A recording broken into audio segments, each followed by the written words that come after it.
श्रीदुर्गायै नमः। श्रीदुर्गाष्टोत्तरशतनामस्तोत्रम्। ईश्वर उवाच शतनाम प्रवक्ष्यामि शृणुष्व कमलानने।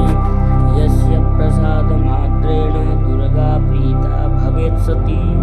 ॐ सती साध्वी भव प्रीता भवानी भवमोचनी।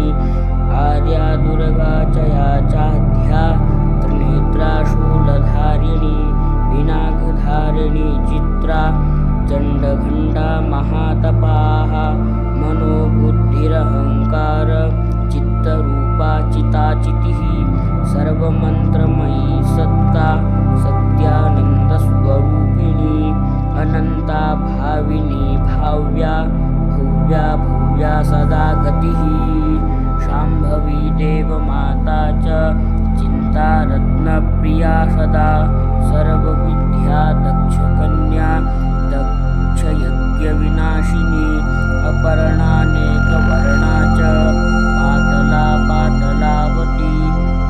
पट्टाम्बरपरिधाना कलमञ्जीररञ्जिनी। अमेयविक्रमा क्रूरा सुन्दरी सुरसुन्दरी।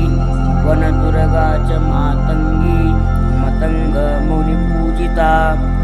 ब्राह्मी माहेश्वरी चैन्द्री कौमारी वैष्णवी तथा। चामुण्डा चैव वाराही लक्ष्मीश्च पुरुषाकृतिः। विमलोत्कर्षिणी ज्ञाना क्रिया नित्या च बुद्धिदा। बहुला बहुलप्रेमा सर्ववाहनवाहना। निशुम्भशुम्भहननी महिषासुरमर्दिनी। मधुकैटभहन्त्री च चण्डमुण्डविनाशिनी। सर्वासुरविनाशा च सर्वदानवघातिनी। सर्वशास्त्रमयी सत्या सर्वास्त्रधारिणी तथा। अनेकशस्त्रहस्ता च अनेकास्त्रस्य धारिणी। कुमारी चैककन्या च कैशोरी युवती यतिः। अप्रौढा चैव प्रौढा च वृद्धमाता बलप्रदा। महोदरी मुक्तकेशी घोररूपा महाबला। अग्निज्वाला रौद्रमुखी कालरात्रिस्तपस्विनी। नारायणी भद्रकाली विष्णुमाया जलोदरी। शिवदूती कराली च अनन्ता परमेश्वरी।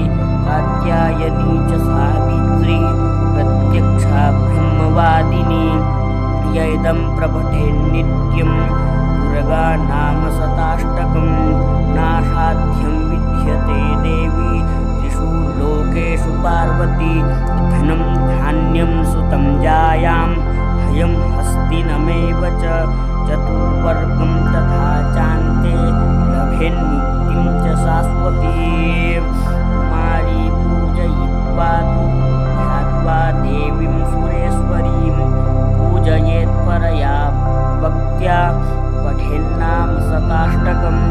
तस्य सिद्धिर्भवेत् देवी सर्वैः शूरवरैरपि। राजानो दासतां यान्ति राजश्रियमवाप्नुयात्। रोचनालब्धकुङ्कुमेन हिन्दूरकर्पूरमधुत्रयेण। लीख्ययन्त्रं विधिना विधिज्ञो भवेत् सदा धारयते पुरारिः। भौमा वास्यानिशामग्रे चन्द्रे शतभिषां गते। विलिख्य प्रपठे स्तोत्रं स भवेत् सम्पदां पदम्। दुर्गाष्टोत्तरशतनामस्तोत्रं शं